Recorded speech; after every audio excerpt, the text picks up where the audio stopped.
Hola, buenas noches. Mi nombre es Sabina Madera Cochero y hoy hablaremos un poco del derecho internacional humanitario y las implicaciones que tiene el mismo en la guerra de Irak.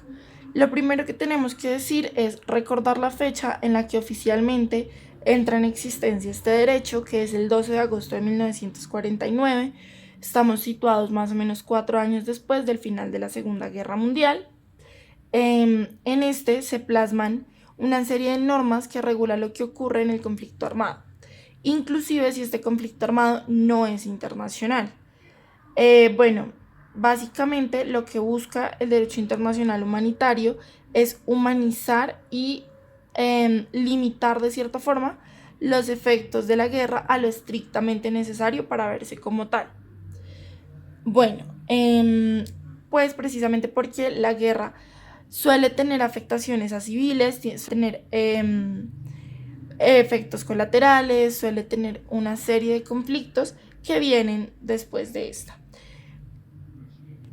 El derecho internacional humanitario frente a la guerra de Irak tiene aplicación exigible, puesto que los dos países hicieron ratificación del mismo, uno el 4 de agosto de 1956 y el segundo el 4 de febrero de 1956.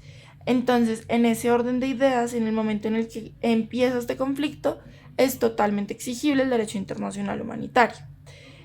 ¿Por qué? Porque la afectación a civiles y a sus bienes en el conflicto armado trae consigo como la afectación de un principio, la afectación del principio de distinción, en el cual veremos la separación de civiles y actores en el conflicto, bien sean militares, la contraposición, etcétera, etcétera.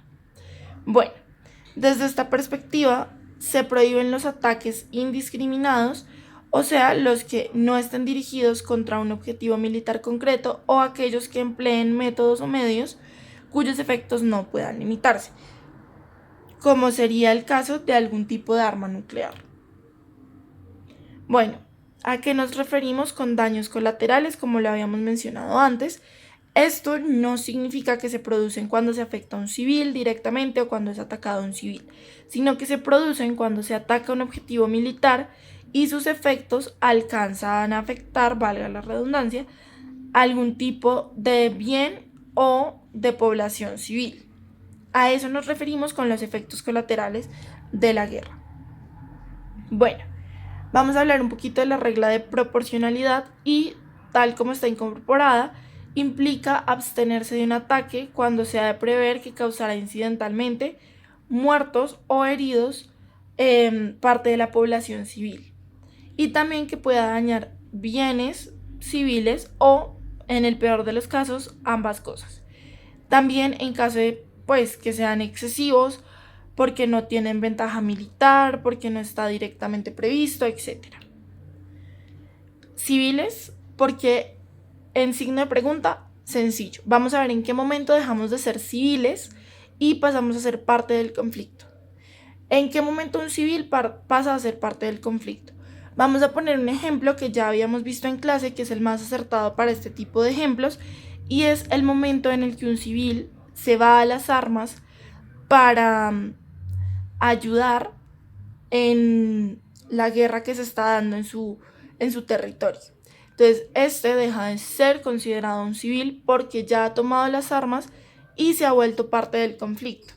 En el momento en el que voluntariamente deja las armas, podríamos dejar de considerarlo de cierta forma actor dentro de la guerra y volvería a tener su categoría de persona civil. También quienes dejan de ser civiles sin dejar de serlo, aunque suene un poco confuso, que no pueden ser, o bueno, que pueden ser prisioneros de guerra sin ser directamente parte del conflicto, son los civiles que siguen a la Fuerza Armada sin formar parte de ellas, o las tripulaciones de la Marina Mercante y de la aviación civil. Ellos dejan de ser civiles propiamente dicho sin dejar de serlo, porque de cierta forma están haciendo parte de esta milicia. Es un poco confuso, pero les contaré un poquito de qué son los prisioneros de guerra. Los prisioneros de guerra tienen un trato especial a la luz del derecho internacional humanitario. ¿Qué busca? el derecho internacional humanitario busca que estén protegidos contra de pronto que públicamente se muestre algún tipo de tortura, que se muestren sus rostros, que lleguen hasta más allá de lo necesario. Y precisamente por eso se busca que entre estos prisioneros de guerra no hayan civiles. Por lo pronto, esto sería todo. Muchas gracias.